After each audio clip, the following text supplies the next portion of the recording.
So this video, it's only going to be 1 minute and 29 seconds, but it's a comedian who more or less not only owns the crowd in less than 90 seconds, but calls out a hypocrite person because he's talking about hummus. Do you condemn hummus? Do you talk about hummus?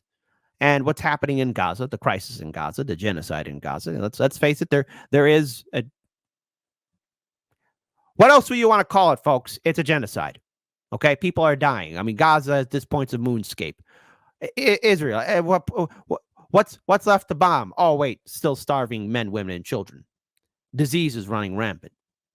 It doesn't have to be this way, but yet here we are. Here we are. Here we are. So let's go ahead and pull up this video. And I found it entertaining. Shout out the hotspot who was able to pull this video up. So let's go ahead and talk about it. Let's talk about it.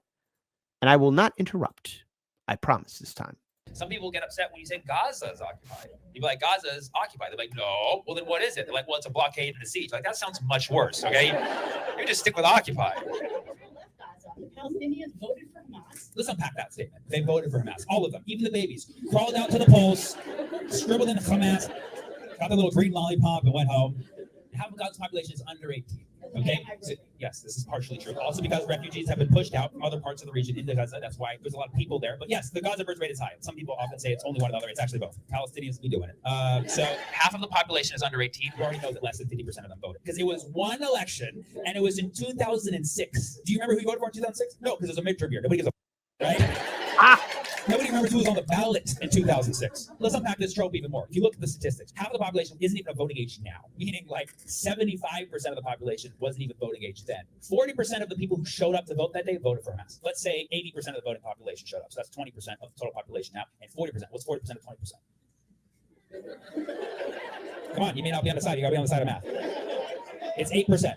At most, 8% of the people living in Gaza voted for Hamas. So do you understand how up it is to say they voted for Hamas when literally it was just 8% who voted for Hamas, right? Let's think about that. Where are you from, by the way? San Diego. I'm sorry. You know what? That was funny. And listen, hold on. We're going to rewind that. Because that's funny. Because if there was ever a warranted oof for that moment, yes, folks. Before anyone says, "Oh, kid, please don't play it." In my show, I can do whatever I want. I could do whatever I want. It's my show, and I love it. I love it. Huge shout out to Miguel H. Hold on, YouTube rewind time. Say that again, buddy. It's just 8% who voted for Hamas, right? Let's think about that. Where are you from, by the way? San Diego. Oh, I'm sorry. Oof.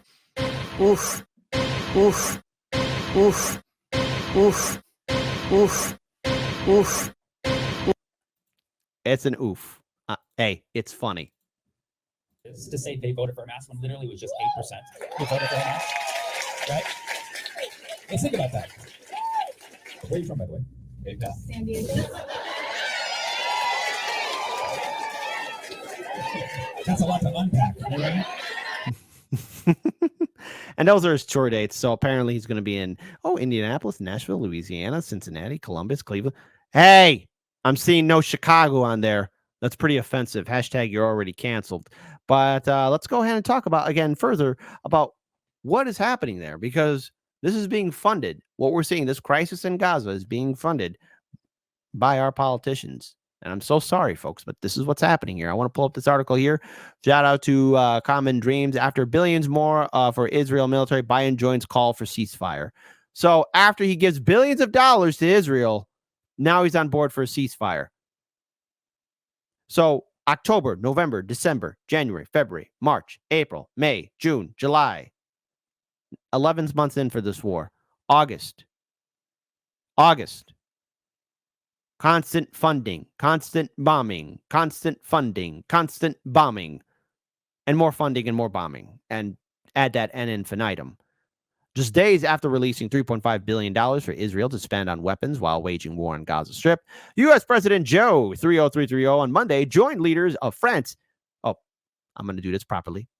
Leaders of Gaul, Italia, Germania, and Britannia.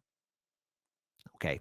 France, Italy, Germany, and United Kingdom, in expressing support for ongoing efforts to de-escalate tensions and reach a ceasefire and hostage release deal. First of all, ceasefire ain't going to happen. Hostage release deal. Look, are we sure those people are still alive? I mean, because, Israel hasn't been too accurate in launching its bombs or hitting things. I mean, come on. How many journalists died there? 160? How many first aid workers and relief workers killed? Probably a lot. Those hostages? Hey, look, I don't think any of them are coming home, okay?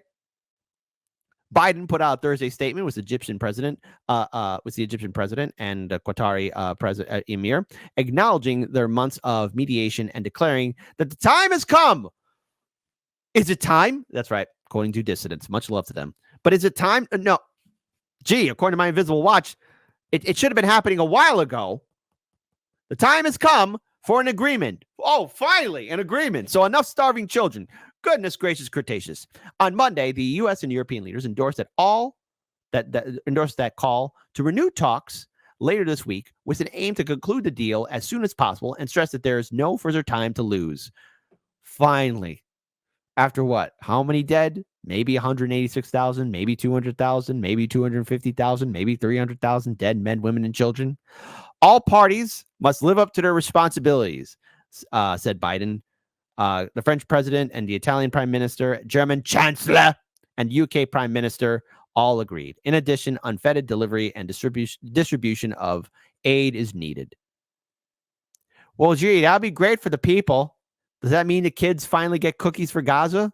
Don't tell that to Destiny unless he'll snap at you.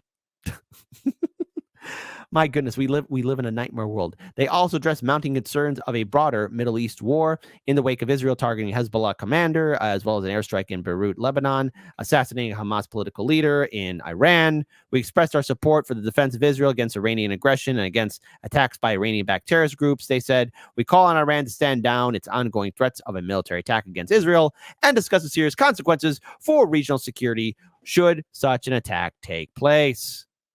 Goodness gracious. But they're not going to let that happen. They're not going to call for peace because the funding is still happening.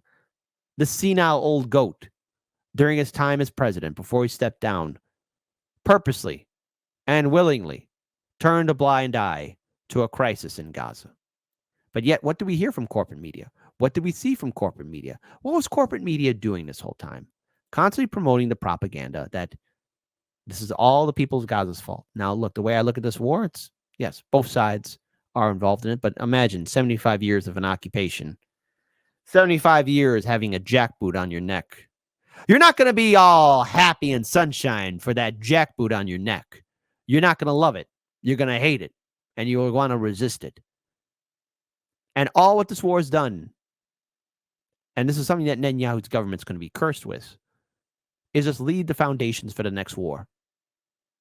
And for all those settlers that now want to settle in Gaza, you're building your homes on the remains of dead men, women, and children. That ground is cursed with blood. But one more time, I think we deserve at least to have some humor in this. Say it again, my friend. School that interrupting lady, because that's what I hate.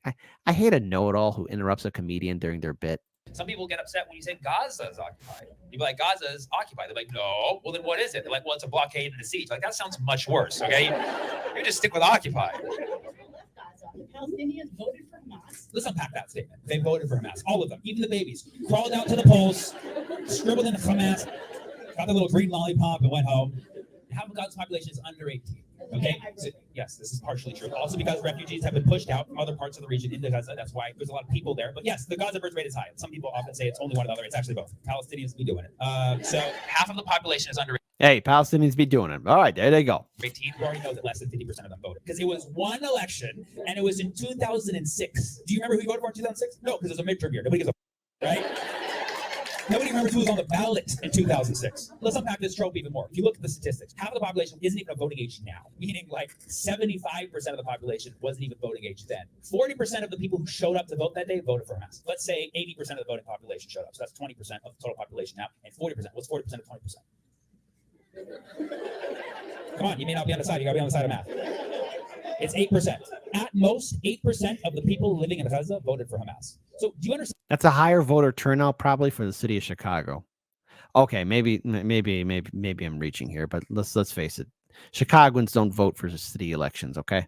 How up it is to say they voted for Hamas when literally it was just 8% who voted for Hamas, right? Let's think about that. Where are you from, by the way? San Diego. And she's from San Diego, too, of all places. Well, hey, bless her heart. She thought what she was doing was right. But what can we take away from this? At the end of the day, even as I speak right now, people are dying in Gaza. And all it's doing right now is just building more resentment, more fear, more instability. We're seeing protests even happening in Israel towards Netanyahu's government. We're seeing Israeli citizens getting assaulted. We're seeing so many things happening there. It is a powder keg that's ready to blow. And with Israel already intensifying aggression towards Lebanon and Iran and everywhere else in between, it's clear that this is only the beginning and more people will die. It doesn't have to be this way. But maybe through the art of comedy, maybe through the art of humor, more people will wake up to it. But it's too late for the dead. But it doesn't mean that we have to stop. We have to keep speaking out. We have to keep on sharing this story and talking about what's happening there. It has to stop.